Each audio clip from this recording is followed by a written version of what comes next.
Poco a poco vamos conociendo detalles, vamos conociendo cositas que van justificando pues algunos de los pasos que ha ido adoptando el gobierno de España en los últimos meses, por supuesto tendentes a todo lo que no tenga que ver con los intereses del Reino de España, es más, a torpedear los intereses del Reino de España, en el caso que nos va a ocupar en política exterior, y a lamerle las botas a una potencia extranjera, vecina y acérrima enemiga de España, cuál es Marruecos. Ya saben ustedes que Marruecos, su principal reivindicación y su principal punto de conflicto con el Reino de España, la nación más antigua de Europa, es la soberanía de dos plazas que en sus sueños húmedos el rey este que vive y que se lo pasa bien en París, más tiempo que en Rabat, pues acaricia, que son Ceuta y Melilla, que eran españolas desde 1492, desde que antes de que se conocieran los padres de los padres de los padres de los padres de los padres de este tío, ¿no? Y desde luego mucho antes de que Marruecos fuera un estado independiente, cosa que no ocurrió hasta 1956. Hemos ido transitando durante todos estos meses por el viraje sorpresivo, sorprendente, el giro de 180 grados en materia de política exterior, de la que había seguido España en los últimos 47 años, decidido de forma unilateral por un tal Pedro Sánchez Castejón, un tío que copió la tesis doctoral, porque ni para hacer una tesis valía, fíjense ustedes, para ser presidente del gobierno de España, que lo decidió al margen de su partido, al margen del Parlamento, que es mucho más grave, incluso al margen del pobre Álvarez, que es el interino que tiene este ratito por la tarde ahí puesto de ministro de Asuntos Exteriores. Se habló, y no solamente se habló, sino que hay razones más que fundadas para sospechar que así es, de un chantaje, porque le hackearon el teléfono móvil, se ha publicado, del centro de inteligencia marroquí, de los servicios de inteligencia marroquíes y del propio gobierno de esa potencia extranjera enemiga de España, al presidente del gobierno, a su entorno. Se habló de Begoña Gómez, la señora esposa del presidente del gobierno, que algún negociete o algún interés comercial parece ser que tenía por la zona y que tiene por la zona. Nombraron secretaria también de no sé qué, o la hicieron secretaria una temporada de algo, de un instituto de estudios africanos, de una prestigiosa universidad, etcétera, etcétera y tal, ¿no? Parece ser que lo que había era mucho más grave, evidentemente no un simple contratito que le dará a tu mujer para arañar ahí a pandar un poquito de pasta, peanuts, como dicen los americanos, y poco más. Gracias al compañero Ignacio Zembrero, uno de los mejores periodistas de este país, en las últimas horas en el Confidencial, nos hemos enterado de que Zapatero abre un foro saharaui que está convocado por un grupo pantalla de la inteligencia marroquí. Vayan ustedes uniendo los puntos. El Centro Nacional de Inteligencia sostiene, Centro Nacional de Inteligencia el nuestro, el que sí que trabaja por los intereses de España y no este gobierno. Luego el coronel Camacho no se va a cortar un pelo y se va a poner encima de la mesa la palabra traición. Y es un delito, ¿eh? Digo, el Centro Nacional de Inteligencia, a diferencia de nuestro gobierno, sí trabaja por los intereses generales de España y en uno de sus informes pues sostiene que el movimiento Saharauis por la Paz, que son pues unos tipos que han organizado esta conferencia, no son más que una tapadera del servicio exterior de Marruecos. El presidente, el expresidente José Luis Rodríguez Zapatero, actual empleado del tirano Maduro, ya saben en qué negocios y con qué gentuza y con qué criminales anda metido Zapatero, uno de sus ministros, José Bono, ministro de Defensa, que lo fue el responsable de que las tropas españolas tuvieran que salir de Irak ante la rechifla internacional y después presidente también del Congreso de los Diputados, y de este hacía tiempo que no sabíamos nada, el eurodiputado socialista canario y exministro de Justicia, Juan Fernando López Aguilar, van a ser los principales oradores de un congreso que se va a celebrar a finales de esta semana en Las Palmas, organizado por ese movimiento Saharauis por la Paz, que insisto, el informe es mucho más largo, luego nos lo va a explicar el coronel Diego Camacho, que se lo conoce muy bien, es un informe del Centro Nacional de Inteligencia y que, bueno, pues estaría teledirigido por el sultán marroquí. Ya saben ustedes que en Marruecos no se mueve ni una hoja sin que esté entre fiesta y fiesta en París, pues dé el visto bueno, o lo lea, o de el Bisset.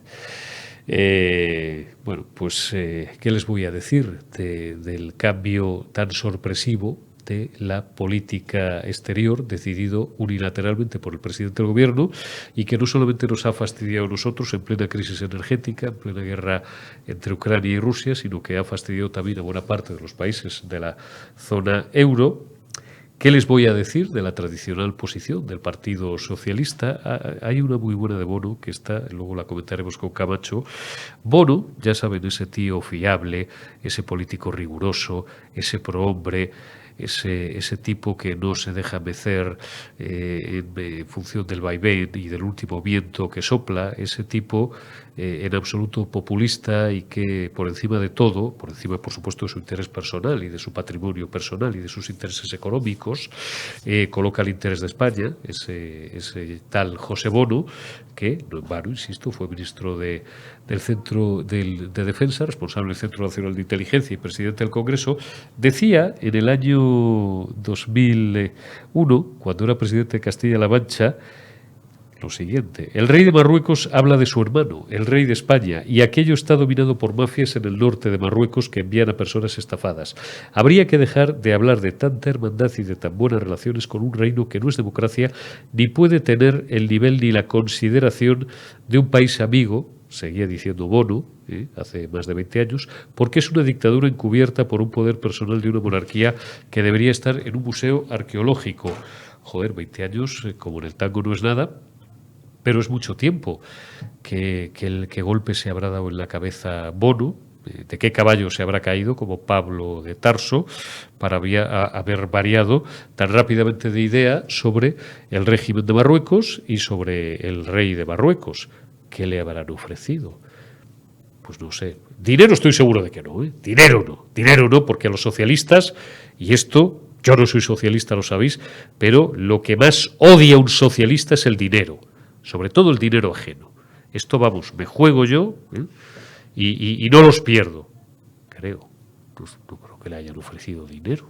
No sé qué le habrán ofrecido para ir a poner allí también a Las Palmas de Gran Canaria dentro de unos días el culo en pompa y defender figuradamente, que nadie piense que Bono, bueno, la gente es muy bocazas y tal, pero digo el culo en pompa figuradamente, y rendirle pleitesía y hacer el rendibú, como decimos en Castilla, al sátrapa marroquí, defendiendo, bueno, pues eso, su posicionamiento y su plan para terminar fagocitando algo que ya tiene de hecho en las últimas décadas, el territorio saharaui, que no es suyo y del cual Marruecos es una potencia ocupante. Esto, y ya cierro el editorial y me pongo serio y me dejo de la ironía y el cachondeíto porque no tiene gracia ninguna, esto se llama torpedear los intereses de España. Esto lo puede hacer el frutero de la esquina, con todos los respetos a los fruteros, a los que envío un fuerte abrazo. Pero el presidente del gobierno de España, Pedro Sánchez Castejón, copia tesis, Pedro que te chapote Sánchez Castejón, el expresidente del gobierno de España, José Luis Rodríguez Zapatero, que sigue ostentando el rango de presidente hasta que se muera, porque así lo dictamina el protocolo del Estado. El expresidente de las Cortes, el expresidente del Congreso de los Diputados y exministro del Reino de España, en la cartera de Defensa, con responsabilidad directa sobre el Centro Nacional de Inteligencia. ¿Quién se acuerda ya de un tal Alberto Saiz, un amigo suyo, que le puso ahí a dirigir el Centro Nacional de Inteligencia y que tuvo que dimitir por un escándalo, porque se había gastado una pasta, por lo visto, que eran fondos públicos o no sé qué? Se dijo, ya no sé si se llegó a demostrar o no, vete tú a saber, ¿no? Pero bueno, se tuvo que ir para unos viajes privados, porque al tío le gustaba la pesca y tal.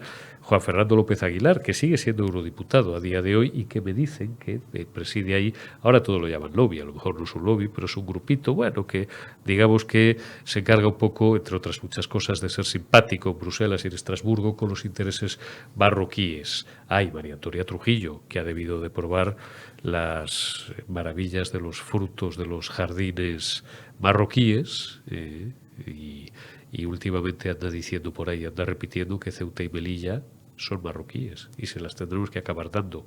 Estos son los socialistas. Sabíamos que les gustaba el dinero ajeno, y ya sigo hablando muy en serio, que en Andalucía han robado no menos de 682 millones de euros, parte de los que se han ido en putas y en cocaína.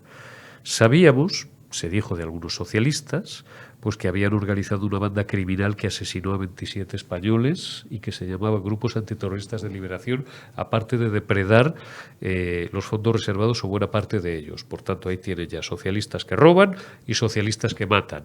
Y ahora ya sabemos que, o sospechamos, no hay nada probado, que los socialistas lo que están ya es en la traición al reino de España. Qué suave ha sido, ¿verdad? No sea que estos esbirros que nos graban, pues, o los algoritmos o lo que sea, pues ahora vayan escudriñando cada palabra. Pero les vamos poniendo carita, y eso está bien. ¿Cuántas veces hemos hablado con el coronel Camacho y con don Carlos Paz del lobby hispano-marroquí en España? Y de políticos y periodistas españoles que trabajan o trabajarían para los intereses marroquíes. Igual que hay políticos y periodistas españoles que trabajan para Rusia. Sí, claro que los hay. Y para otras naciones, y para Estados Unidos también, lo que llamaban antes las antenas, ¿no? Las antenas de la CIA y las antenas de tal. Bueno, pues sabemos que hay políticos españoles. ¿Y miren ustedes por dónde? Pues oye, pues si Zapatero, Bono, López Aguilar, María Antonia Trujillo, el propio Pedro Sánchez Castejón, Pedro que te bote chapote, Sánchez Castejón y su señora Begoña Gómez no trabajan ya de hoz y coz, no sabemos a cambio de que a lo mejor no hay contraprestación, a lo mejor no la hay, pero no trabajan de hoz y coz contra los intereses de España y a favor de los intereses de Marruecos, da toda la impresión. Supongo que estaré equivocado. Arrancamos ya esta tercera retaguardia de la semana, miércoles 21 de septiembre, y lo hacemos, ya os he calentado un poquito con el editorial, con el campanazo, lo hacemos ya saludando al coronel de infantería retirado, don Diego Camacho. ¿Cómo estás, Diego? A las órdenes de Usía, mi coronel. Buenas noches. Hola, Eurico, buenas noches. Nada, a las órdenes tuyas, que eres el director del programa. Bueno, estoy muy bien y a ti te veo en plena forma. Estamos en forma, sí, la verdad. Gracias a la gente que cada vez nos ve más, cada vez ya que tengamos entrevistas de 200, 300 y 400 mil visualizaciones, pues ya no es ninguna novedad. Con lo cual, pues no sé, claro. Si en algún momento, pues a lo mejor bajamos un poco el listón o el músculo, pues no sé qué vamos a hacer, pero de momento, oye, hay que dar gracias a Dios y sobre todo seguir trabajando con la misma ilusión. Gracias a vosotros y gracias a excepcionales analistas como el coronel Diego Camacho, que sé que además es especialmente de vuestro agrado. Coronel, vamos a empezar en alto. Pónmelo primero el pantallazo, Omar, para referenciar a nuestros espectadores. Bueno, eso es del Confidencial de las últimas horas. Es una información que firma Ignacio Zembrero. ¿Quién es Ignacio Zembrero? Bueno, pues uno de los periodistas. Si yo siempre digo que llevo 30, Zembrero lleva 50, porque bueno, pues ya empezó muy joven y tiene ya una madurez que le ha permitido ver de todo. Ignacio Zembrero, en el Confidencial, titula de la siguiente manera: Congreso polémico en Canarias, Zapatero abre un foro saharaui que convoca un grupo pantalla de la inteligencia marroquí. Dice Zembrero, que es, como os comento, uno de nuestros mayores expertos en análisis de política internacional, geopolítica y también todo lo que tiene que ver con el trabajo de los servicios de información y muchas más cosas. El Centro Nacional de Inteligencia sostiene, dice Zembrero, en un informe que el movimiento Saharauis por la Paz que organiza la conferencia es una tapadera del Servicio Secreto Exterior de Marruecos. ¿Qué historia tiene esto? Bueno, pues esto tiene la siguiente historia. Se va a celebrar en los próximos días en Las Palmas de Gran Canaria y lo va a inaugurar un tal Zapatero, que es empleado de un tirano, el tirano venezolano Maduro, cobra de Maduro. Todos estos muchos de ellos terminan trabajando para criminales, tiranos, dictadorzuelos, y ahí, pues por ejemplo, van a participar Juan Fernando López Aguilar, uno que fue ministro de Justicia, canario, eurodiputado, y que además maneja una suerte de lobby, o no sé si es un lobby exactamente, en Bruselas o en Estrasburgo, pues dedicado un poco pues a orientar las reivindicaciones de los saharauis a los intereses de Marruecos. Y estáis sentados, ¿no? Pepe Bono, José Bono, que es ese fulano. Hablábamos ayer de él porque con Fran Blanco Argibay enseñábamos una foto de Bono y un paje jovencísimo en la que posaban sonrientes y babeantes junto al criminal Fidel Castro. Hace ya, pues a lo mejor esa foto tenía 25 años. Este personaje, el tal Bono, es el que nos da clases desde una cueva llamada la Secta Noche todos los sábados de democracia, los que según él somos unos fascistas y tal. Un fulano que se pasó por lo demás arrebañando votos hasta el último voto, regalando relojes durante más de 20 años por toda Castilla-La Mancha. Bueno, pues ahí va a estar también Bono. No sabía yo que Bono estaba tan cerca, mi coronel, del gobierno y de la oficialidad marroquí. Vamos a empezar hablando en plata. Esto, cuando menos, pues es otra puñalada a Argelia, los intereses legítimos, no solamente del pueblo saharaui, sino a las resoluciones de la ONU, a más de 40 años de tradición, de historia de España, de una determinada política exterior, y es una genuflexión al gobierno marroquí. ¿Cobran del gobierno marroquí o directamente forman parte estos tipos del lobby marroquí? O podría llegar a constituir un delito, porque esta gente es que está apedreando la soberanía de la nación más antigua de Europa, que se llama España, y todos ellos han tenido cargos públicos: ministro de Defensa, presidente de las Cortes Bono, presidente del gobierno Zapatero, Juan Fernando López Aguilar fue ministro de Industria. ¡Qué escándalo! Aquí se juega. Voy a ironizar porque el asunto me parece de una enorme gravedad. Sí, bueno, voy a empezar por Juan Fernando López Aguilar, que en 2010, 2011, no sé si te acuerdas de la masacre que hubo en un campamento en las afueras de Layún que se llamaba Geidinizik durante la legislatura de Rodríguez Zapatero. Preguntado en sede parlamentaria, siendo él presidente del Congreso de los Diputados, dijo que no había que alarmarse porque el Sáhara Occidental estaba bajo la soberanía marroquí. Eso lo dijo en sede parlamentaria. Después, en los pasillos, cuando le interpelaron y le dijeron que de soberanía marroquí nada, dijo, bueno, soberanía no, pero tiene la administración. Es decir, el presidente del Congreso de los Diputados estaba dándole a Marruecos unos títulos que en absoluto se los reconocía Naciones Unidas ni el derecho público internacional. Si a esto sumamos que cuando le preguntan a la ministra de Asuntos Exteriores, que entonces era, ya me acordaré, bueno, la ministra de Asuntos Exteriores, que estaba de viaje por Bolivia, creo, repartiendo jamones, dijo, bueno, hay que esperar a tener alguna declaración. No sería la Trini todavía, ¿no? Sí, Trinidad Jiménez. Ay, sí, Trinidad. Entonces dijo, más o menos, hay que esperar. La amiga de Felipe González, que también se estaba haciendo por aquellas fechas un casoplón en Tánger. Digo, porque Trinidad era muy amiga de Felipe González, usted sabe, mi coronel. Sí. Entonces, Trinidad Jiménez dijo, siendo ministra de Asuntos Exteriores, hay que esperar los informes de la policía marroquí. Es decir, los causantes de esa masacre genocida en el Ayun, que nunca se ha sabido la cantidad de muertos que hubo, resulta que necesitaba el informe de la policía marroquí cuando tenía pues más de 30 funcionarios diplomáticos destacados en Marruecos, y sin contar los que tenía en el servicio de inteligencia y en las fuerzas de seguridad del Estado. Con esto quiero decir que esta situación de connivencia asquerosa, por emplear un calificativo bastante leve, de estas personas, viene de lejos. Es decir, todos sabemos el regalo de Hassan II a Felipe González con un palacio,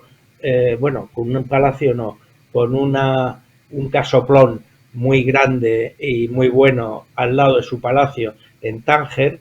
Y entonces yo no sé si esta gente está esperando que les hagan regalos semejantes, pero lo que es indudable, por la experiencia que yo tengo en Marruecos, es que el sultán marroquí es muy generoso y cuando a él le sirven fielmente, él corresponde generosamente. ¿Cómo corresponde? Sí. Pues hay muchas formas de corresponder, en forma de casa, en forma de dinero, en forma de favores, en forma de donaciones encubiertas de todo tipo. Pero si es cierto lo que dice Zembrero del informe del CNI sobre este grupo saharaui por la paz, que haciendo un inciso, yo creo más a Zembrero que al presidente del gobierno. En fin, eso evidente. Es una valoración personal. Y yo también.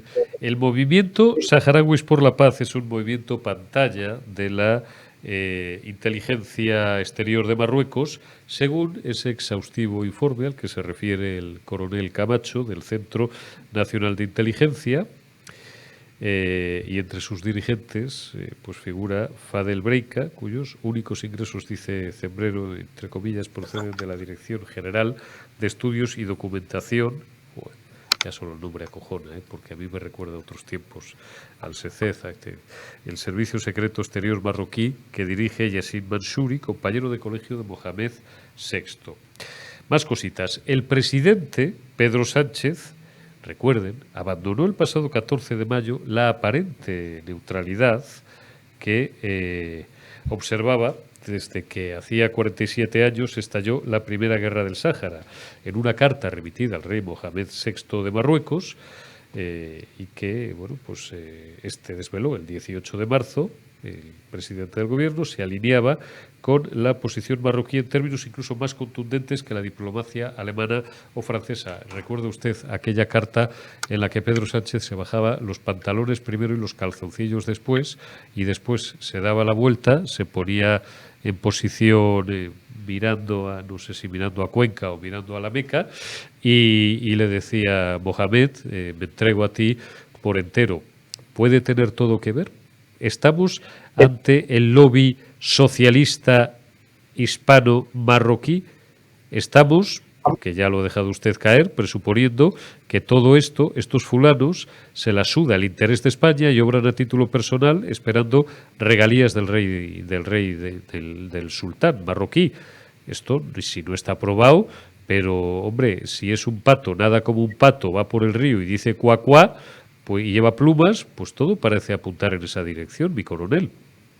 Hasta que venga un juez y diga que es un pato, podemos sospechar que es un pato. De todas maneras, has mencionado la carta, esa carta que firma el presidente del gobierno español, pero es que hay un dato que agrava la carta. Esa carta tiene tal cantidad de fallos de sintaxis y de redacción que hay que pensar que esa carta fue redactada en Rabat y se la pasaron a la firma al presidente del gobierno, porque ya hay un antecedente en el año 75, cuando el ministro de la presidencia, Carro, le pide a Hassan II que pare la Marcha Verde, y Hassan II le dice: sí, la paro, pero ustedes me lo piden por escrito. Y dice: pues nada, majestad, me vuelvo a Madrid y mañana le traigo la carta firmada. Y dice: no me ha entendido, la carta la redacto yo, usted solo tiene que firmarla. Es decir, la indignidad llegada a unos grados ya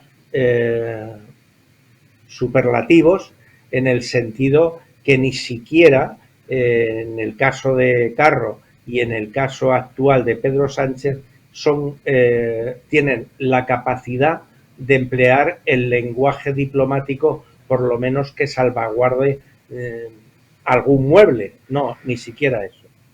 Vamos. Entonces, perdona. Sí, como decía, si esta información es cierta, lo que hay que poner el acento es en lo siguiente.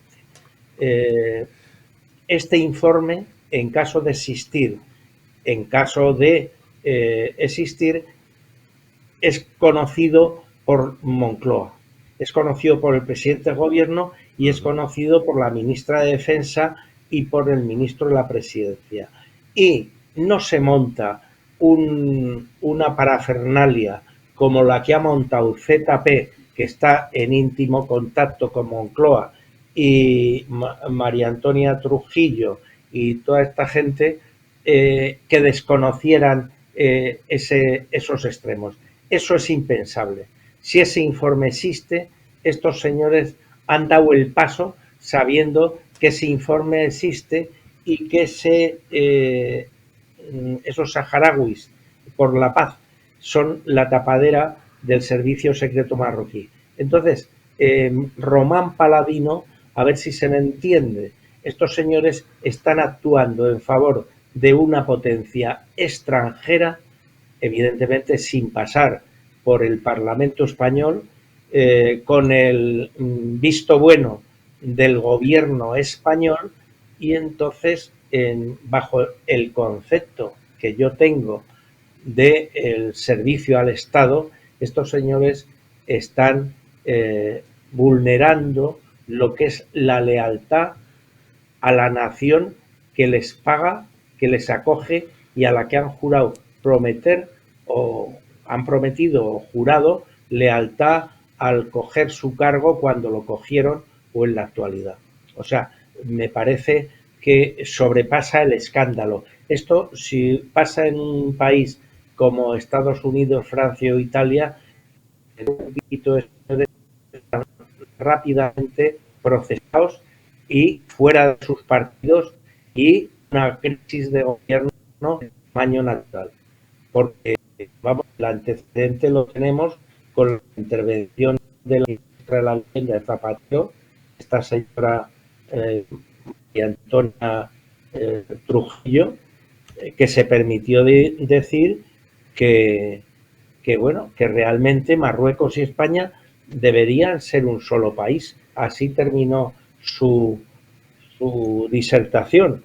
Entonces, esta señora no debe saber qué régimen político existe en Marruecos, que es un régimen feudal, teocrático, totalitario. Entonces, el tratarnos de meter a nosotros en ese rollo me parece, vamos, no ya un dislate, es ya actuar en la traición con toda la prepotencia que da la protección del poder. Si me empapela un juez, al final no pasa nada, y si pasa, pues bueno, pues ya me indultarán. O sea, esa es la política. Me va a permitir que discrepe mínimamente de usted, coronel Camacho. Yo creo que María Antonia Trujillo no desconoce. Me dicen, y bueno, se ha publicado además, que no solamente es buena conocedora del Producto Nacional marroquí, sino que lo ha probado, ¿no? Y que, bueno, oye, cada uno organiza su vida como quiere. Y entonces María Antonia Trujillo, que es una mujer, digamos, muy mediterránea y con una elevada temperatura, vehemente ella, pues en virtud de sus derivadas personales, pues en este último segmento de su vida, y yo no sé si también pues trabaja para alguna institución o para alguna universidad marroquí, todo ayuda. Pues mire, ahí ya tiene usted dos poderosas razones, lo de haber probado el fruto marroquí que le guste, y lo de que a lo mejor pues eso le reporte a ella pues un cierto beneficio a cambio de un determinado trabajo. Pues claro, pues está en eso. Ha mencionado usted un delito muy grave, traición, coronel. He oído traición, alta traición. Bueno, no sé si alta o baja, pero traición. Vamos a ver, el trabajar para una potencia extranjera de forma siguiendo los intereses de esa potencia extranjera, sin ningún soporte legislativo ni ningún permiso, a mí me parece que es traicionar al país. Es decir, que cuando uno toma un cargo de ministro, de presidente del gobierno, jura o promete defender y hacer respetar la Constitución con lealtad al rey. Entonces, cabría hacernos la pregunta si es que los intereses marroquíes son coincidentes con los intereses españoles. Pues no parece.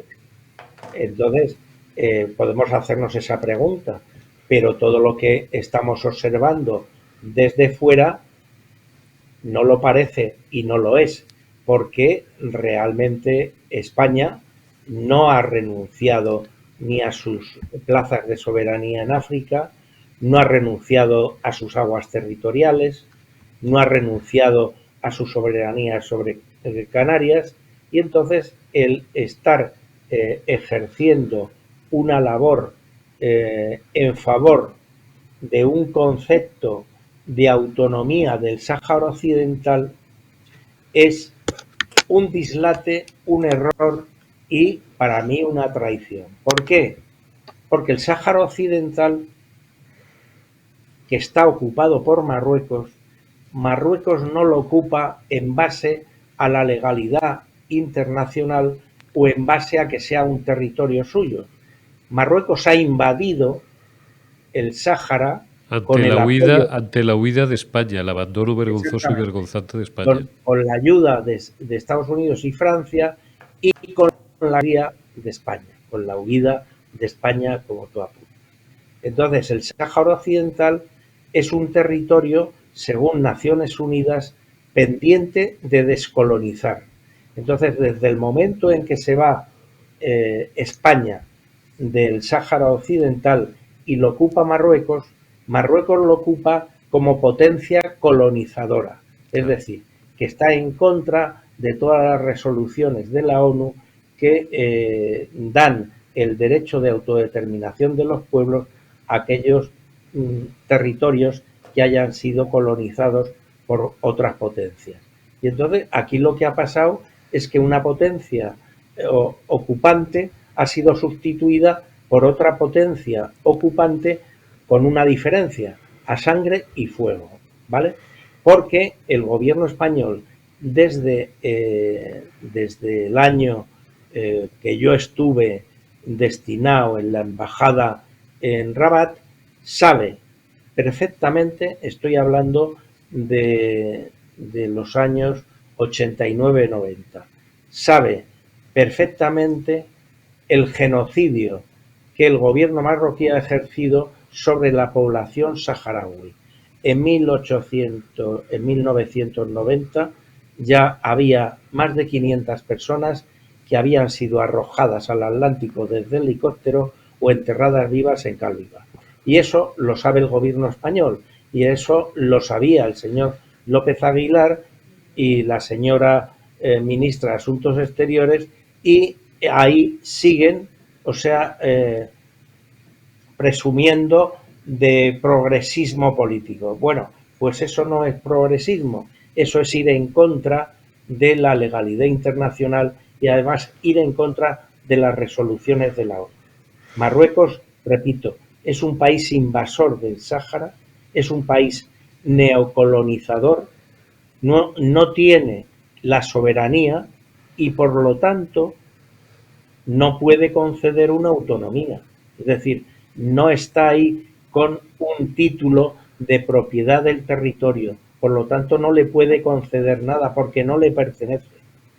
Pero es que además la naturaleza del régimen marroquí es una dictadura teocrática totalitaria. Y entonces la naturaleza de estos regímenes tiránicos y totalitarios están en contra de una posible autonomía. ¿Por qué?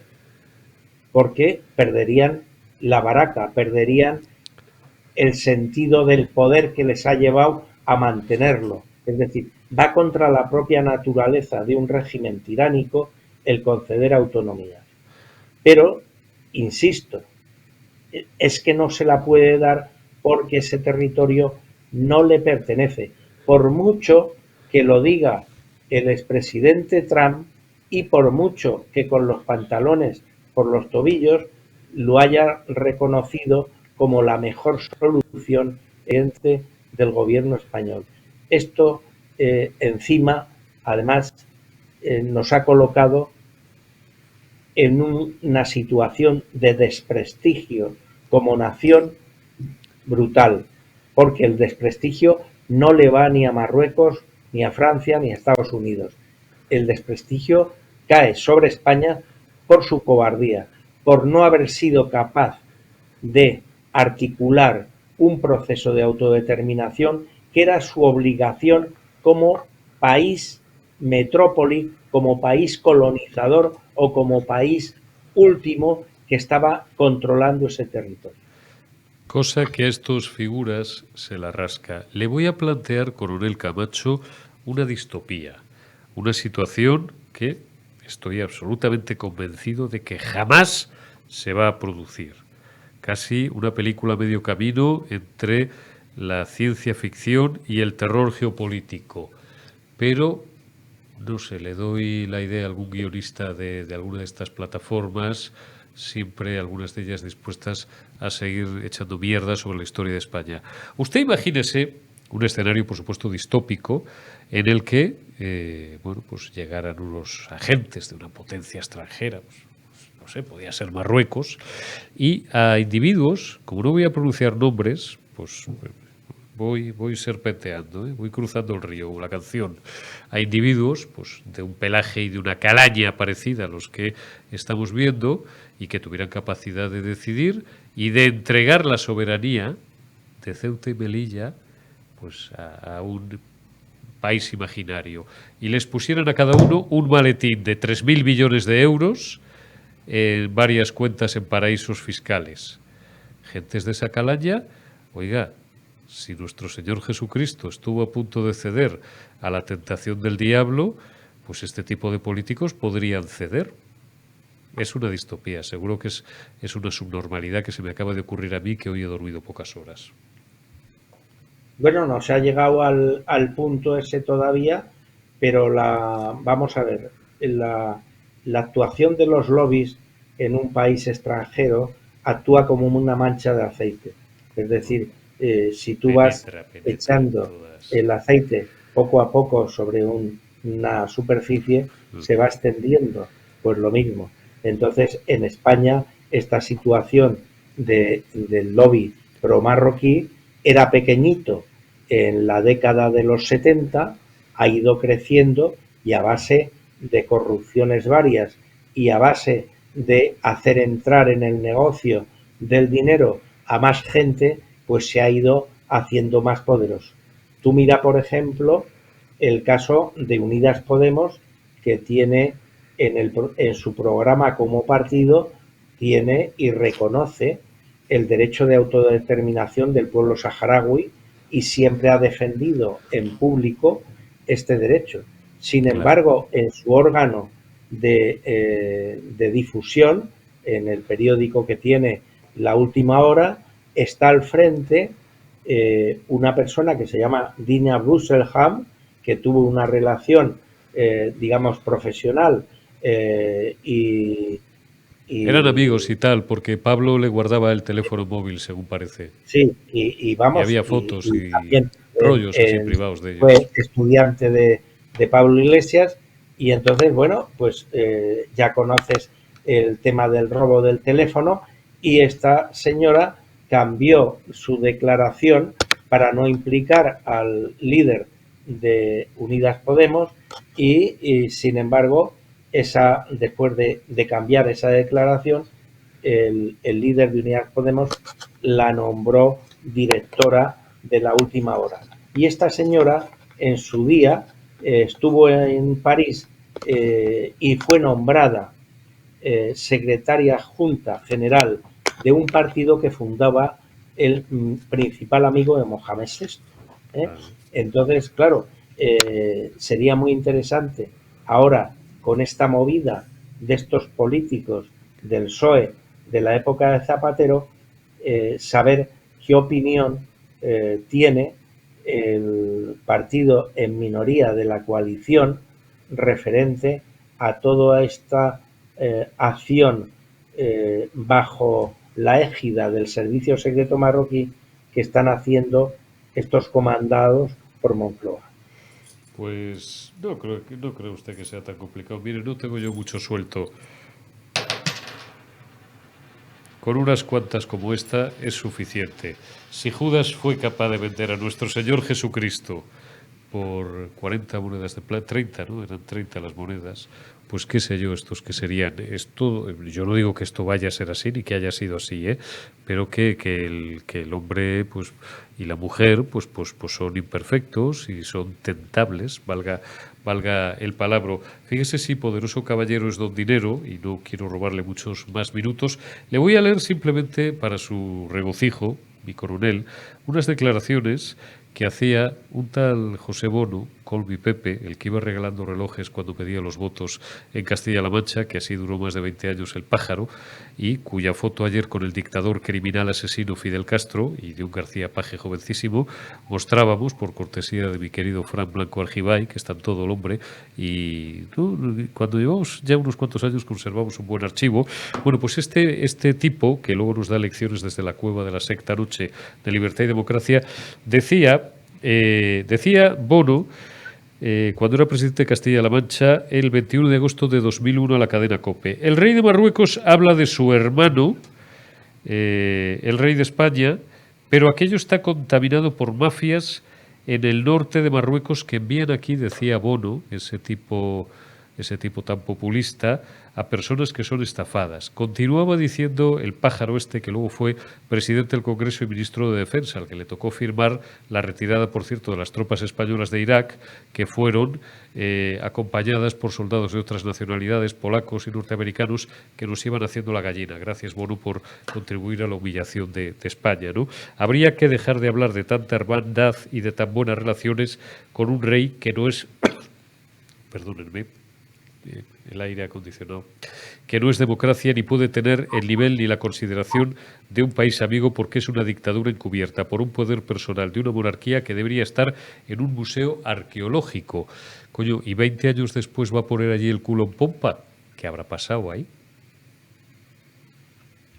Bueno, pues mira, Eurico, lo que les pasa a todos, que caen rendidos ante lo que es un gran, ¿cómo decirte? Un gran negocio. O sea, el tema de la traición a los intereses españoles en España ha dejado de convertirse, no ha dejado de convertirse en una traición. Lo que pasa es que se ha convertido en un gran negocio en el que participa mucha gente. Entonces, bueno, lo hemos visto con la inmigración ilegal y con el envío de pateras. España sigue dando dinero a Marruecos.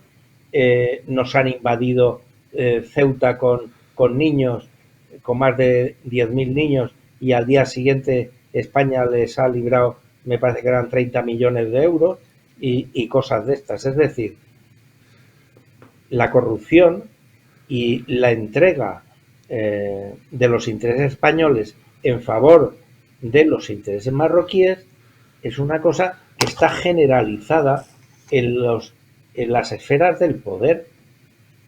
No es una cosa, digamos, que lleven adelante dos o tres. O sea, ¿cómo se concibe que un expresidente español, acompañado de Bono, de que ha sido ministro y ha sido presidente del Congreso, y Fernando López de Aguilar, que ha sido presidente del Congreso y también ministro de Justicia, pueden patrocinar un tema con un grupo pro-marroquí, un grupo de saharauis pro-marroquí, que está pastoreado y dirigido por el servicio secreto marroquí?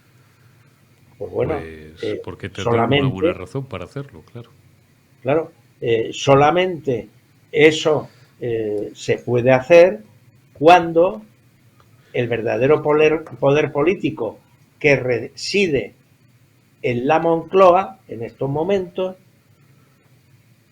compra los billetes de avión y les dice: adelante, muchachos. Claro, no, seguiremos viendo cosas, mi coronel, pero bueno, pues si teníamos dudas, ya tenemos sospechas más que fundadas, algún indicio, ¿no?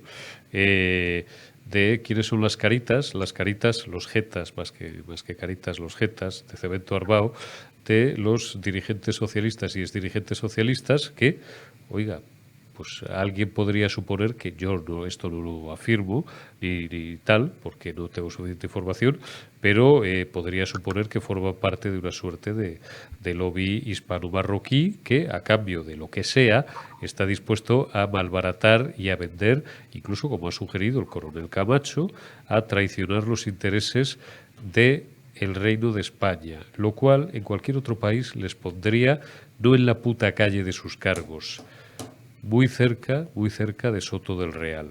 Vamos a ver qué pasa, pero como el pueblo español, mi coronel, lo traga todo, pues no lo sé, porque en Alemania o en Estados Unidos habría ahora mismo un movimiento popular tremendo, pero como para parte de este país, de este enfermo país y de esta sociedad estupidizada, el concepto de la patria, de la nación, de la bandera, de los símbolos nacionales es un concepto fascista, pues mire, pues ya, perdón, como ya es tarde, ya nos abrimos y que nos hagan lo que quieran, mi coronel. Pero no, el pueblo español en este asunto poco puede hacer. Quien tenía aquí que actuar inmediatamente, debido a este informe del CNI y tal, es la Fiscalía General del Estado.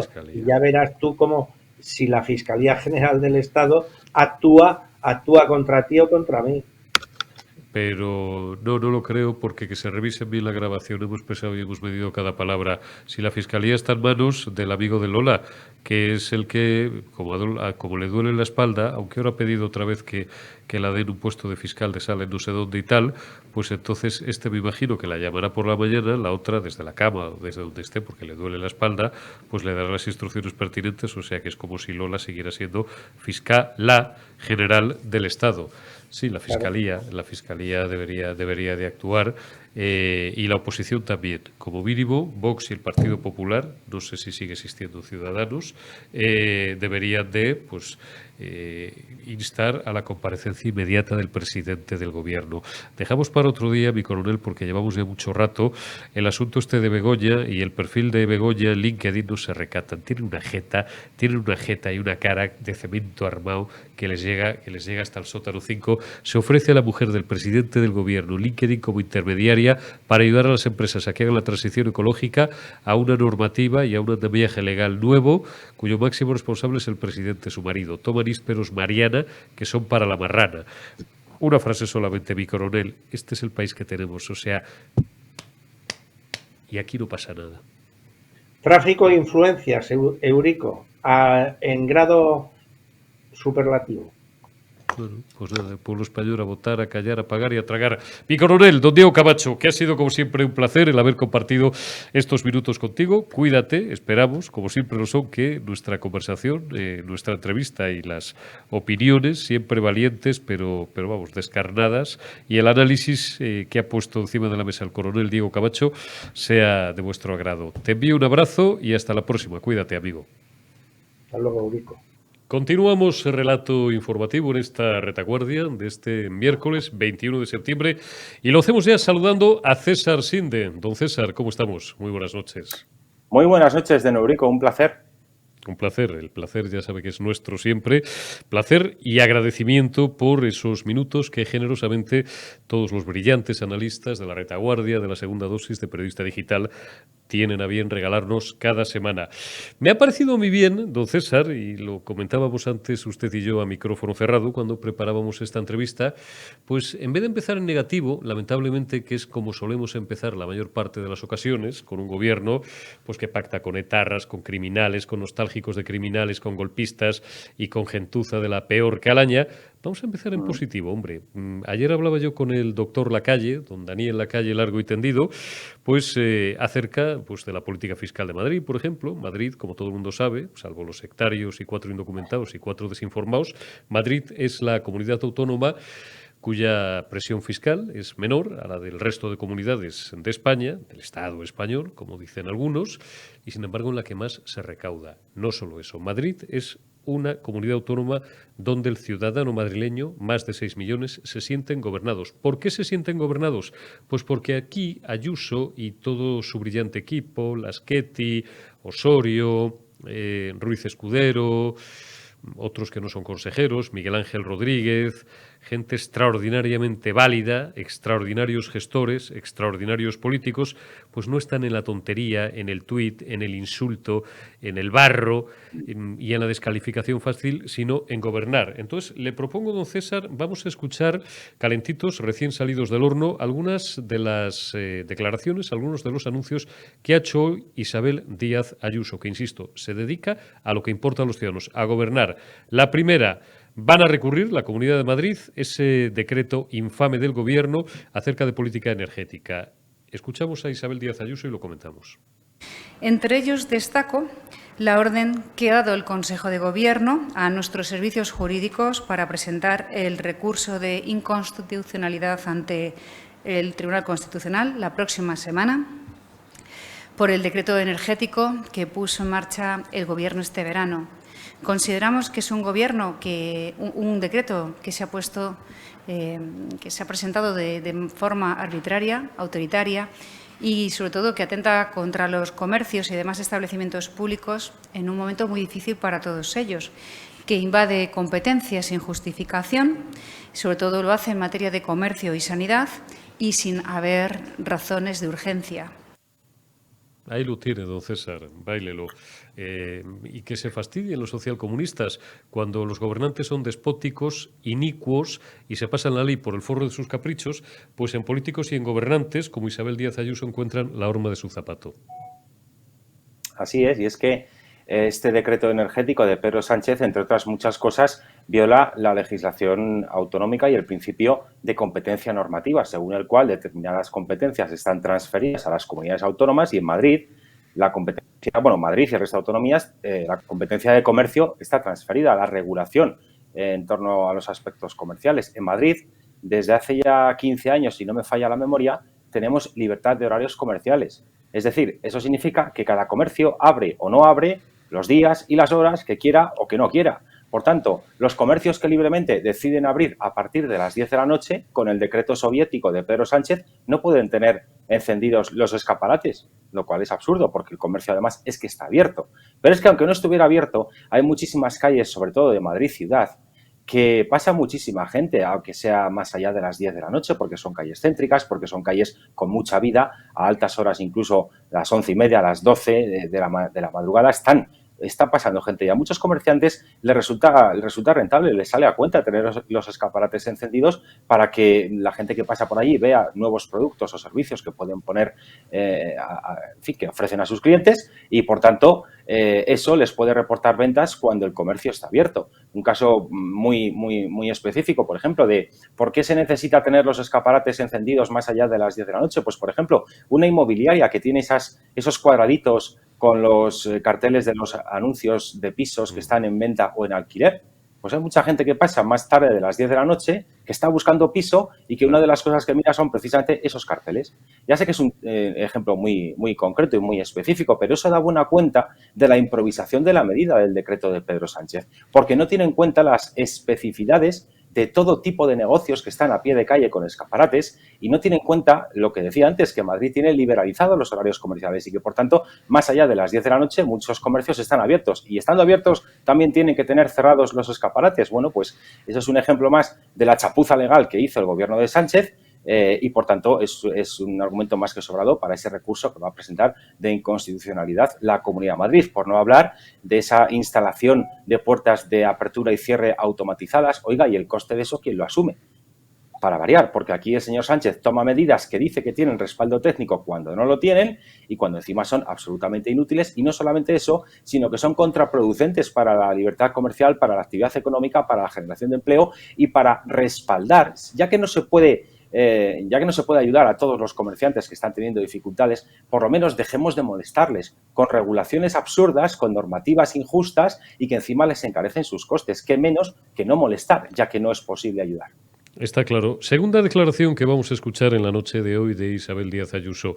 Un gobierno que gobierna, un gobierno que no insulta y que no pierde el tiempo en chorradas, un gobierno que hace cosas que los ciudadanos perciben orientadas a mejorar la vida de los ciudadanos. El Consejo de Gobierno hoy se celebraba en la maravillosa localidad de Móstoles, un municipio pues de los más señeros de la Comunidad de Madrid, y junto con el Hospitalet de Llobregat, ahí andan a la par, uno de los dos municipios más poblados de toda España, que no son capitales de provincia. Una ciudad muy importante, Móstoles. ¿Qué ha anunciado Isabel Díaz Ayuso? 100 millones de inversión para cosas que importan y mucho a los mostoleños y a los madrileños. Lo escuchamos, Omar. Queremos ir a más y por eso estamos con todos y cada uno de los municipios de la región. En este sentido, hemos aprobado una inversión de más de 100 millones de euros en Móstoles, cuyos resultados van a empezar a verse muy pronto. Concretamente, y continuando con la labor educativa, entre 2023 y 2024 vamos a invertir otros 2.600.000 euros en los colegios Maruja Mayo y Andrés Torrejón.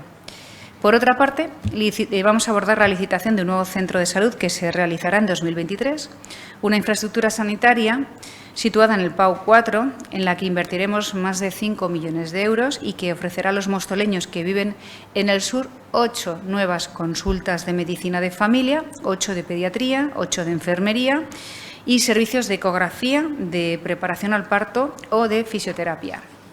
También hemos hablado de la reforma del Hospital de Móstoles, que licitaremos de nuevo a comienzos del año que viene para que estas obras ya estén en verano. Y además les informo de que el próximo verano también comenzarán las obras de la Ciudad de la Justicia, para lo que vamos a invertir más de 40 millones de euros y que esperamos tener lista en 4 años.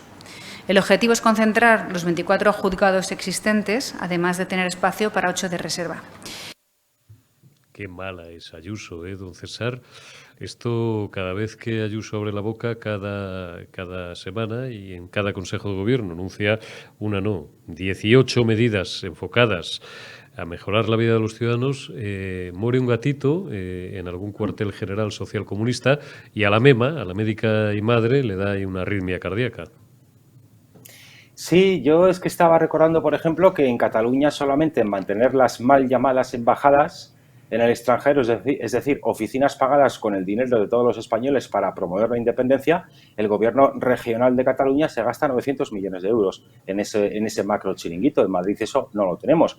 Madrid, bueno, pues es de las autonomías más eficientes, ya que el gasto autonómico que tenemos en Madrid solo supone el 9,5% del PIB autonómico frente al 17,5% de media en otras regiones. Ahí se ve lo que es la eficiencia. Madrid también está haciendo mucho más con menos recursos. El número de empleados públicos por cada 1.000 habitantes en Madrid es de 29, muy lejos de los 46 empleados públicos que hay por cada 1.000 habitantes en Extremadura o los 43 empleados públicos por cada 1.000 habitantes de Navarra, por ejemplo. Ahí se ve lo que es la eficiencia.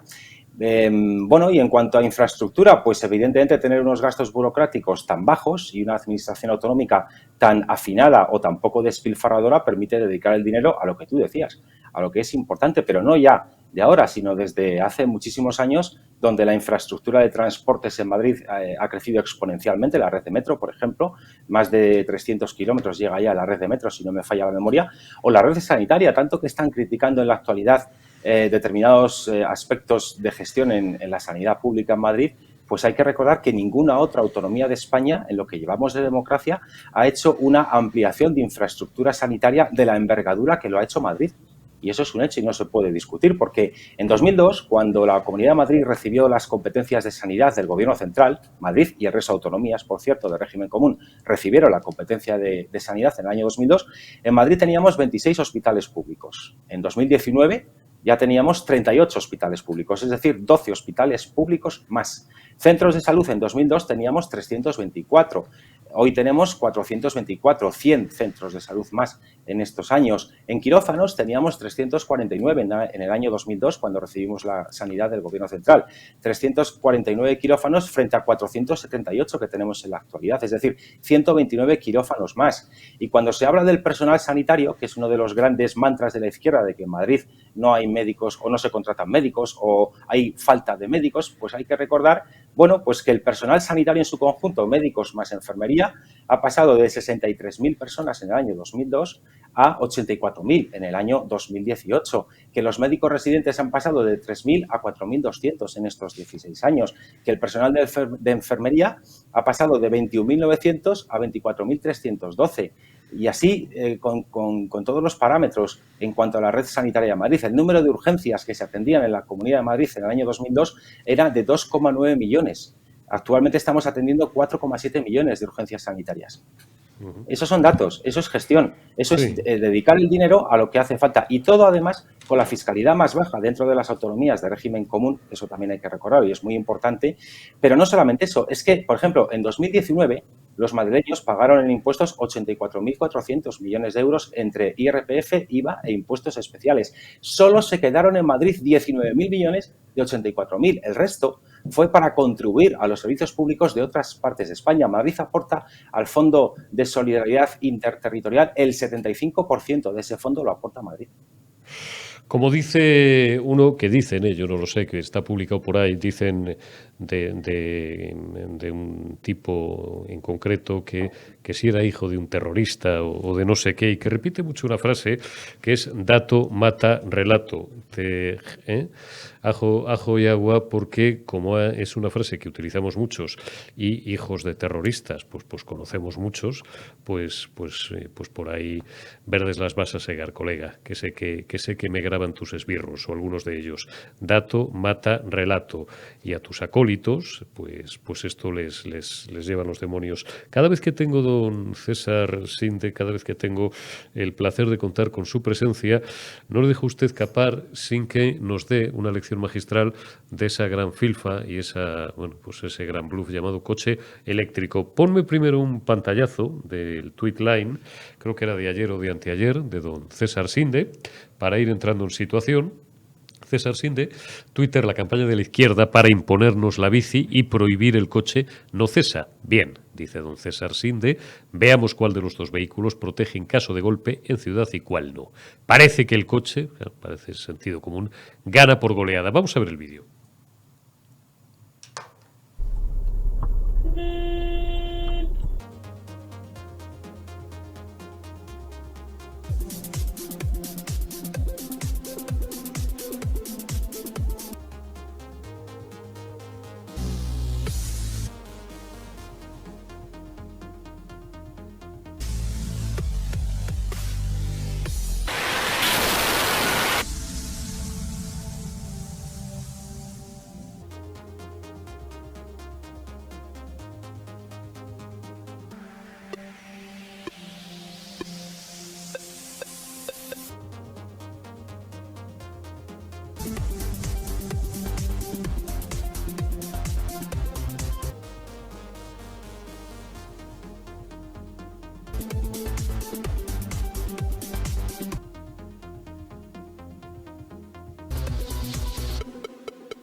Bueno, ¿cuál es la fuente del vídeo, don César? Explíqueme un poco.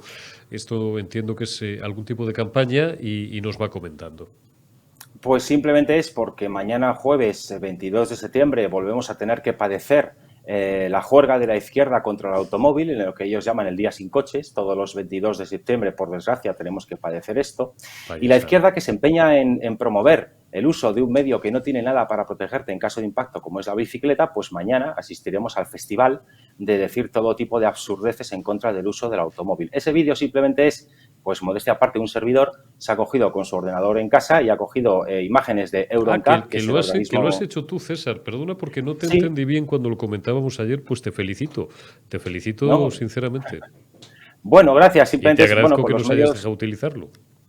Nada, hombre, pues si las imágenes son de uso público. Es decir, con los modestos medios técnicos que yo tengo en casa para editar vídeos, simplemente he cogido imágenes de EuronCAP, que es el organismo certificador de la seguridad de los automóviles en las pruebas de impacto que hemos visto, y he cogido también por YouTube imágenes que se pueden ver de accidentes en vía urbana de ciclistas. Todas las imágenes que he seleccionado son accidentes que ocurren sin culpa del conductor, donde se ve que otra de las mentiras de la izquierda siempre dice que la única peligrosidad que tiene andar en bici por la ciudad es por culpa de los coches. Y a veces es verdad, los coches golpean a las bicicletas y se produce el accidente. Pero en muchas otras ocasiones los coches no tienen la culpa. Se te mete la bici encima. Por cierto, perdóname, mínimo paréntesis, ¿es una impresión mía o ahí había más de un ciclista y más de dos que iba sin casco, por ejemplo?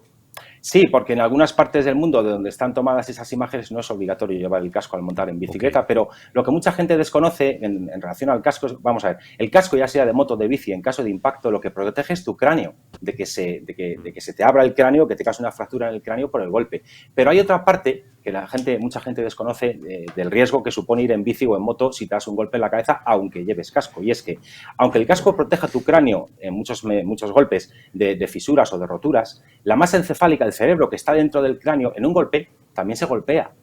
Se golpea el cerebro contra las partes internas del cráneo. Y eso puede provocar hemorragias internas por roturas de venas internas del cerebro y eso puede provocar la muerte. Y eso es lo que no se dice.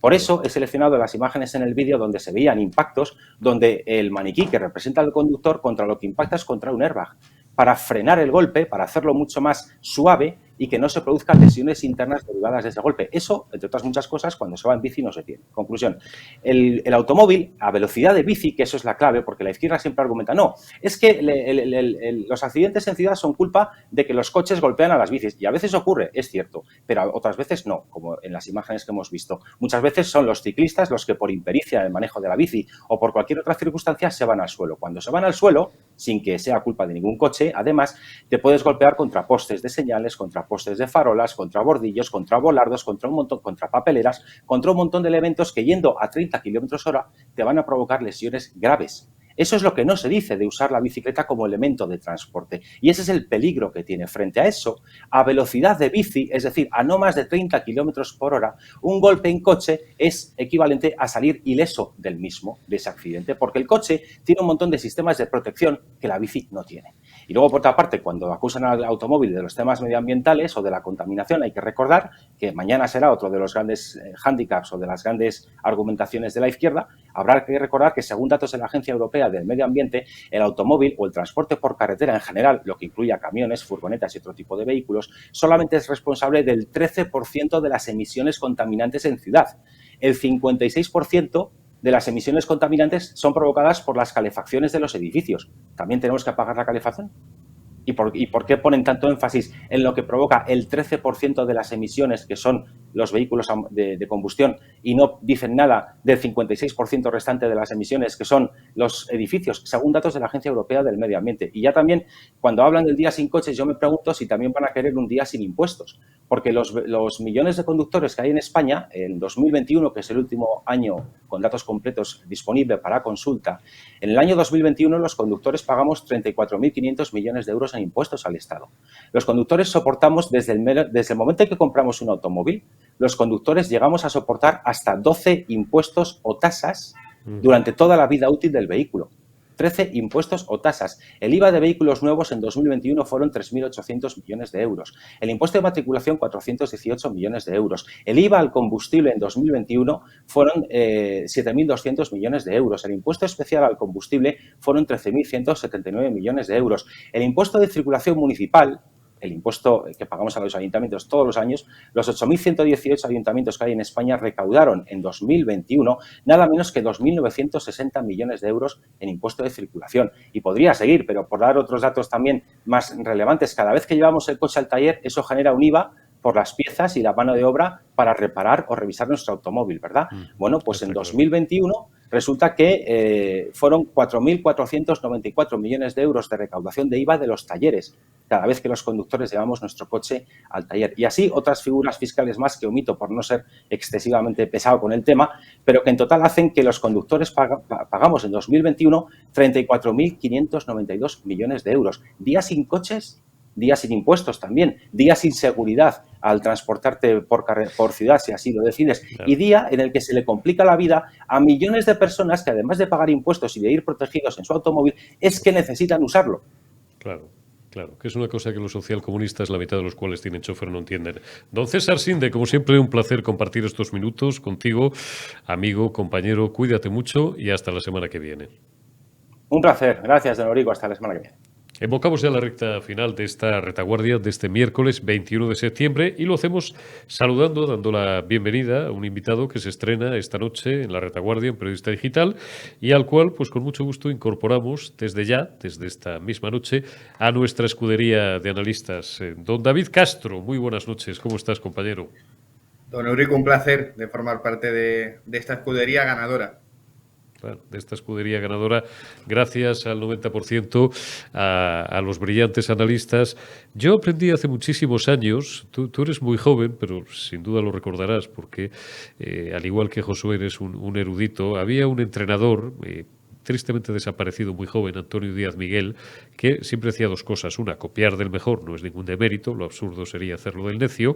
Y dos, bueno, enlazada con lo anterior, rodéate siempre de los mejores. Solamente se rodean de los mediocres, o de pues los necios, o los que tienen algún tipo de complejo, o los que tienen miedo pues de quedar opacados. Como no me adornan ninguna de esas circunstancias, pues me gusta rodearme de la gente que es mejor que yo, y por eso pues procuro, en la medida en la que su generosidad me lo facilita, por rodearme de los mejores analistas. David Castro es periodista, es analista político, experto en política nacional y también internacional. Terminaremos hablando, siquiera sean 2 minutos, de novedades con respecto a la guerra de Ucrania, que ha entrado en una nueva fase, y codirector en Decisión Radio, esa radio amiga y hermana, junto con Josué Cárdenas, del espacio La Burbuja, que os recomiendo siempre, de 8 a 10 de la noche en Decisión Radio. Don David, yo sé que usted es usted un tipo extraordinariamente bien informado, que tiene muchas claves, espero que alguna de ellas las comparta a partir de las próximas semanas con nosotros, pero tenía yo ganas de cogerle a usted por banda, en directo, así a tumba abierta, y preguntarle, usted tiene mucha información del interior, de las tripas del partido político Vox. Deme un poco la temperatura, tómeme la temperatura al lío este que tienen la señora Olona y el señor Abascal. Bueno, pues nada, gracias por la presentación en primer lugar y bueno, pues comentarte un poquito. Esto se ha ido un poco de madre porque esto no se pretendía que fuese ni a ser la recuperación de Olona, recuperación de una enfermedad que dijo que no tenía. Yo tengo información directa de que sí que es cierto que cuando se dio de baja fue por una posible enfermedad mucho más grave que la que finalmente tuvo, que al final es hipertiroidismo. Que, bueno, afortunadamente para ella, porque los tiroides son muy fastidiados, y perdió 11 kilos en muy poquito tiempo, algo fácilmente comprobable. Hay que ser mezquino para dudar de que ahí había evidentemente razones de salud. Que el asunto no fue a mayores, gracias a Dios y a la divina providencia, quien tenga fe, pero que el asunto no pintaba bien. La glándula tiroides es algo muy delicado. Perdóneme, don David. Correcto, y entonces, pues bueno, finalmente la reincorporación se pretendía hacer antes de lo esperado y yo tengo constancia de que desde el partido de Abascal se le había dado esa posibilidad de volver a Macarena Olona cuando se recuperase y cuando estuviese todo en orden, y ahora parece pues bueno que eso lo han pensado un poco. Esto, como digo, la base no está aquí, ni el comienzo no está en la dimisión de Olona, el comienzo está en el momento en el que Olona el Congreso deja de ser la número 3 de Vox, podríamos decir, para pasar al Parlamento de Andalucía, dar ese salto, por decirlo de alguna forma. Ahí comienza un poco todo y ahí comienza un poco a truncarse todo el caso de Macarena. ¿Qué pasará ahora? Pues es muy complicado predecirlo. Sí que es cierto, y tampoco estoy dando ninguna exclusiva aquí, Macarena Olona quiere volver a la política. Macarena Olona es una persona a la que conozco personalmente, como bien decías antes, le fascina la abogacía del Estado, pero también le fascina servir a los españoles de la política, y me consta que quiere volver a la política y ha dicho públicamente que quiere una conversación con Santiago Abascal. También apuntar que esa conversación y ese mensaje que mandó públicamente, no piense la gente que no había hablado Macarena antes con Santiago Abascal. No se piensen que el contacto de Macarena fue por Twitter con Santiago Abascal, como está diciendo mucha gente. Al final lo que está haciendo es un teatro. Yo, sin duda, opinión personal, creo que Macarena Olona aporta mucho a Vox. Creo que es un activo muy válido. Yo creo que también. Yo creo que en también. Vox. Y creo que este tipo de heridas, al único al que se ha beneficiado es la izquierda y el Partido Popular. Y sobre todo... Macarena Vox? Sí, perdón. Sí, no, y sobre todo, yo el otro día lo hice en un medio amigo también, en 7NN, y aquí ya lo he dejado caer varias veces, y se lo dije a ella en un mensaje, en 2 mensajes privados que copié, bueno, eran mensajes de cortesía, no entramos, porque siempre he dicho que así como... esto no sé si lo he compartido alguna vez con nuestros espectadores, y si no lo voy a compartir, pues no pasa absolutamente nada. Miren ustedes, un servidor conoce a Santiago Abascal, a Iván Espinosa de los Monteros, a Javier Ortega Smith, por supuesto, a Víctor Coelho de Portugal, a Víctor Sánchez del Real desde hace muchos años, muchísimos años. Les conozco a todos. Algunos, a la mayor parte de ellos, desde antes de estar en política. Y a Santiago Abascal le conozco desde que estaba en el Partido Popular. Y he tenido y tengo el mayor aprecio y respeto personal por ellos. Respeto, siento el mayor de los respetos, por supuesto, personales y también políticos, por todos ellos y por la formación política que crearon en 2014.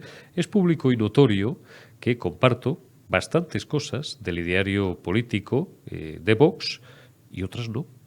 Y antes de que me interpreten por ahí 4 enredadores, 4 manipuladores, algunos que viven tristemente de marranear y de embarrar determinados terrenos de juego, ya me interpreto yo mismo, algunos que, por cierto, luego susurran en las orejas pues de algunos de los líderes que no tienen tiempo para detenerse en el trazo fino y dicen, oye, que Eurico va diciendo esto y lo otro. Y sí, digo esto, pero a lo mejor lo otro no lo he dicho, y es tan fácil como que me escuchen, porque yo, pues, desgraciada y afortunadamente, trabajo de cara al público. A Macarena Olona es precisamente a la última persona que he conocido, porque ella se incorporó a la política en 2019. Crucé el otro día con ella algunos mensajes de cortesía. Por supuesto, le ofrecí y le vuelvo a ofrecer públicamente este micrófono para que venga cuando quiera, y si no puede venir, pues como está don David Castro y tantos, pues entra virtualmente y ya está, y que se explique. Mi opinión personal, my personal opinion, porque aquí el invitado y el analista es don David Castro y no un servidor de ustedes. Macarena Olona ha sido desde 2019 uno de los activos más sobresalientes de Vox.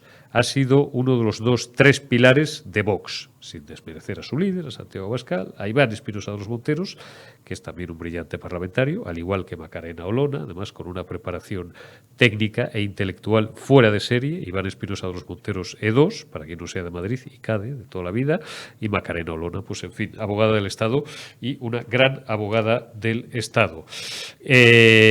No creo que Vox pueda permitirse sinceramente el lujo. Y segunda cosa, y le devuelvo el balón a don David, yo no voy a entrar en de quién es la culpa, es que me da igual, porque además como llevo 30 años en las salas de máquinas como asesor y como periodista contándolo y tal de algunas formaciones políticas y tal, es que eso me da igual, pero esta sensación de lío y de guirigay y de jaula de grillos y de poca generosidad por parte de algunos y de pachulo mi pirulo, con perdón de la vulgaridad, y de pues ahora me pongo digno, y de pues ahora me tienes que suplicar, y de pues oiga, doña Macarena también tiene su dignidad y hace lo que le da la gana, porque además no han dicho el señor Abascal el primero y algunos más que no les concierne ya lo que haga o deje de hacer en su vida privada y pública doña Macarena Olona, que desde agosto han filtrado ya que no es afiliada de Vox. ¿Por qué les molesta? Y esto no es una opinión, es información, que según, y esta es una frase literal el otro día de un altísimo dirigente de Vox, ande montando ahora numeritos por ahí. ¿Pero qué numeritos, coño? Defender la libertad en la Universidad de Granada, como lo pretende hacer en Murcia, no es montar un numerito. ¿Qué problema tienen con Olona, David? ¿Celillos estaba opacando o eclipsando a alguien? Yo, ya te digo, y esto sí que es opinión. Yo tengo claro que, y bueno, esto es la información. Macarena Olona, como bien has dicho, era un valor al alza en Vox en el Congreso. era un valor que le hacía llegar a mucha más gente a la que a lo mejor no llegaba pues el discurso de Javier o el discurso de Santiago o el discurso de Iván. ¿Qué pasó cuando se fue a Andalucía? Pues bueno, ella se fue con aparente ilusión a Andalucía, pero dejó un hueco en el Congreso muy grande. Para mi punto de vista dejó un hueco en el Congreso muy grande y para el punto de vista de mucho afiliado y seguidor de Vox, aunque quiera el partido decir lo contrario, también. ¿Eso quiere decir que si Macarena Vox vaya a desaparecer? Tampoco. Pero como bien has dicho, creo que Vox no está en un punto en el que se pueda permitir perder a alguien como Macarena Olona. Pues me dice usted que pierda un concejal de un pueblo que no le conoce, pues ni los que la han votado, porque han votado simplemente a Vox, pues oye, pues la gente viene y va. Pero yo creo que Macarena Olona pues sería como decir que Iván Espinosa ahora mismo se va de Vox. Vox perdería mucho, indudablemente. Entonces yo creo que, como bien dices, o sea, no hay que buscar culpas, lo que hay que hacer es buscar soluciones. Yo soy partidario de que cuando hay un problema, en todos los aspectos, hay que buscar soluciones. Buscando las culpas, lo único que hacemos es estirar el conflicto y al final, venga, ¿quién tiene la culpa? Macarena, ¿la tiene Vox? Bueno, ¿y qué conseguimos? Demostrando quién tiene la culpa. ¿Qué vamos a hacer ahora cuando se sepa quién tiene la culpa? Creo que hay que ponerse a trabajar y no estamos en un momento ni Vox ni España, está en un momento en el que nos podamos permitir andar con estos guirigais como bien ha calificado usted la situación, don Eurico. No me gustaría pensar, y estoy seguro, estoy absolutamente seguro, y no utilizo la ironía, ya lo aclaro, no me gustaría pensar que Vox, que es una fuerza política, no la quiero comparar a la escoria podemita, por supuesto, no lo voy a hacer. Bueno, me voy a un ejemplo a lo mejor un poquito anterior, Ciudadanos, que venía a regenerar el sistema, a traer aires nuevos y frescos a la política, a ser más flexible, a escuchar más la voz de los ciudadanos, a estar menos preocupado de chupar moqueta, de preguntar, como preguntó una conocidísima y monísima, ella divina de la muerte, representante pública a nivel local, de una ciudad muy importante, pero a nivel local, muy alta, ella morenaza y tal, el primer día que recogió su acta de concejal, cuando se constituyó en 2015 el ayuntamiento, joder, casi ya se me escapa el ayuntamiento y el nombre, ya todo el mundo ya a lo mejor sabe hasta quién me refiero. Lo primero, no, lo segundo que preguntó era dónde estaba su coche oficial. Y yo ahí dije, se acaba de joder Ciudadanos, ya veis, ya se me escapó el partido. Yo pensaba, vamos, como tenemos ahí don David y yo grandes amigos, por Rubén Herrero y todas las personas que os he citado y tal, que siempre nos decían, nunca vamos a ser como ellos, no vamos a convertirnos en casta, no vamos a ser un Pepe bis, no vamos... Oiga, don David, y yo lo que vengo viendo en los últimos meses es como una cierta relajación en las costumbres, una cierta acomodación al sistema, lo voy a decir bien, y esto no es un insulto. Y el que se considera agredido verbalmente tiene 2 trabajos y si no come 3. Lo digo, y no soy de Vox, y ya he dicho antes que comulgo con parte de su ideario, y la otra parte del ideario que define mi cosmovisión y mis coordenadas políticas puede estar más cerca del Partido Popular. Y la mayor parte de mi ideario no está cerca de ninguno de los dos, porque cada día me considero más libertario y además hago proselitismo en numerosas ocasiones de un abstencionismo militante. Postura tan, he dicho y lo repito, no voto. Cuando algún idiota diga, el señor Campano vota al Partido Popular, el señor Campano le vota a Vox, me decían el año pasado, como hace 3-4 años me decían, el señor Campano le vota a Ciudadanos. Verdes las vais a segar, no voto. Bien, dejo de hablar de mí. No me gustaría pensar que Vox se ha sistemizado y se ha convertido, que no pasa nada, porque el Partido Popular es uno de los 2 grandes partidos en los últimos 40 años de la historia de España y, bueno, pues nos ha sacado de situaciones económicas muy difíciles. Pero no me gustaría a mí pensar, David, que Vox o se ha convertido o va camino de convertirse en el PP verde, que es como le están empezando a llamar. A ver, aquí hay varias claves y es que Vox se distinguía entre otras cosas, pues bueno, principalmente diría yo que siempre han tenido pues la ideología, los valores, esa defensa de decir que no solo es necesario ser buen gestor, no solo es necesario tener propuestas económicas, también hay que tener una ideología clara. Pues hemos visto ciertos movimientos por parte de la izquierda o por parte de la no tan izquierda, ciertos movimientos del PP ideológicos que yo le dejo la opinión al oyente o al que bueno nos esté viendo de si le gusta más o menos, pero que Vox siempre se ha mostrado tajantemente en contra. y no ha levantado la voz. Hubo unas declaraciones que están siendo muy sonadas de Ayuso en la COPE, si no me equivoco, pues ponían un caso supuesto de un aborto. Yo no he visto a Vox defender eso como lo tendría que haber defendido. Yo no digo ni que esté bien lo que diga Ayuso ni que esté mal. Allá cada cual con lo que piense. Yo mi opinión la tengo y, por supuesto, a mí no me gustaron esas declaraciones. Pero Vox, que tuteles sus 100 medidas, su Agenda España, eso que llevan tanto por bandera, pues hombre, tendrían que haber dicho algo. ¿O qué pasa? Que como bien dices, o nos hemos acomodado y estamos aquí ya viendo que podemos rascar sillón y nos estamos relajando un poco. Que sería completamente legítimo y yo, oye, no te voy a decir que lo vea mal. Aquí cada cual juega con su estrategia, cada entrenador sale al campo como quiere y oye, va a ganar el partido, pero que no digan que vienen a cambiarlo. Porque yo creo que precisamente lo que se hace en el resto de partidos, cuando hay una persona que vemos que puede molestar un poco, pero no por mala, sino por buena, la vamos poquito a poco desplazando. Los partidos son estructuras muy cerradas de poder, muy endogámicas. Yo llevo 32 años cerca de ellos, por eso siempre me ha gustado la política, me apasiona la política, pero desde fuera, como analista, como asesor, para comentarla, como periodista, jamás, en la mejor línea de Groucho Marx y del maestro, del genial Berlanga, intentaría entrar en un club en el que me fueran a admitir. Y como cuando yo en los últimos 8 meses es público y notorio, desde luego, socialista, comunista, parte de ladrón y otras cosas que se me echa encima Irene Montero si las digo, son una de las pocas cosas que no me han llamado nunca, pues evidentemente eso no me lo van a decir. Pero habrá mucho que desde noviembre, diciembre me llevan diciendo, ya está aquí el pepero descamisado, el pepero del pañuelo, el pepero que le zumba a Vox y tal y no sé qué.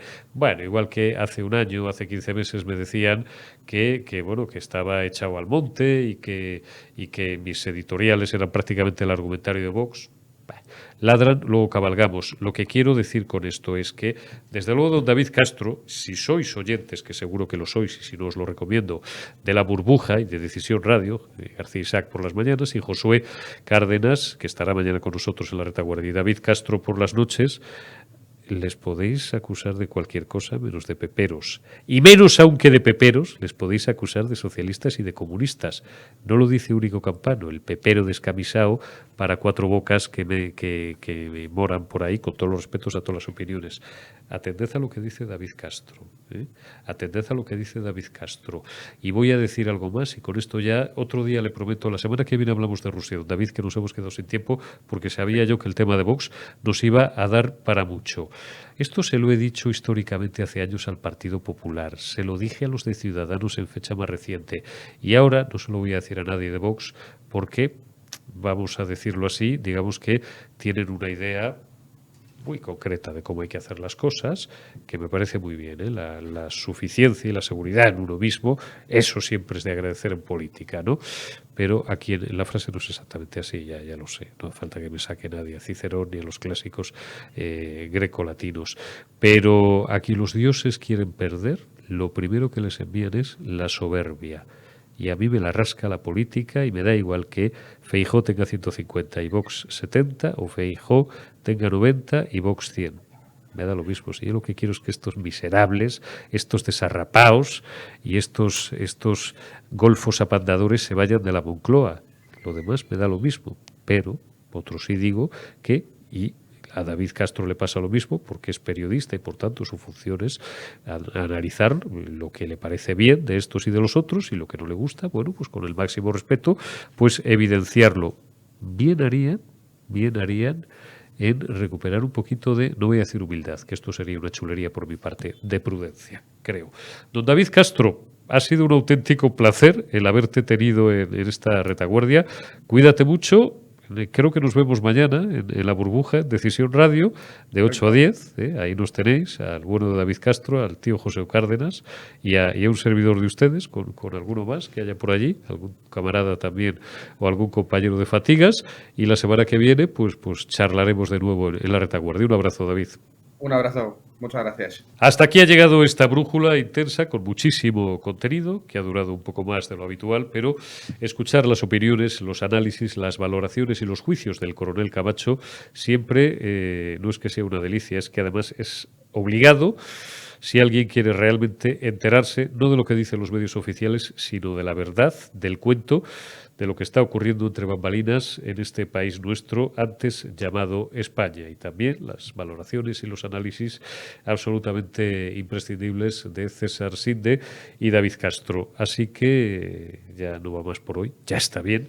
Mañana volvemos, mañana será jueves 22 de septiembre con La Retaguardia. Cuidaos y hasta mañana.